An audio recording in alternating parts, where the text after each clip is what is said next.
വള്ളിയൂരിൽ നിന്ന് നെയ്യാൻ വേണ്ടി ബാലവർമ്മ മഹാരാജ ഇവിടെ കൊണ്ട് കുടിയിരുത്തി. അതാണ് ഈ ബാലരാമപുരം എന്ന് പറയുന്നത്.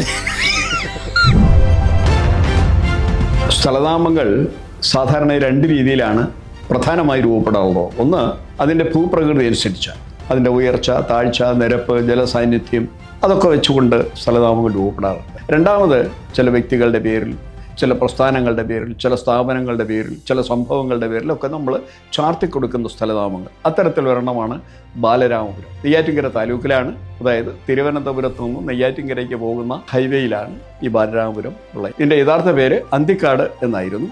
ഇത് കഴിഞ്ഞതിന് ശേഷം 1798 അധികാരത്തിൽ വന്ന ബാലരാമവർമ്മയുടെ പേരിൽ അദ്ദേഹത്തിൻ്റെ ദിവാനായിരുന്ന, അതായത് വേലുത്തമ്പി ദളവയ്ക്ക് ശേഷം അദ്ദേഹത്തെ തൂക്കിലിട്ടതിന് ശേഷം അധികാരത്തിൽ വന്ന ഉമ്മിണിത്തമ്പി രാജാവിൻ്റെ പ്രീതി പറ്റാൻ ചാർത്തിക്കൊടുത്ത പേരാണ് ബാലരാമവർമ്മപുരം എന്നാണ്.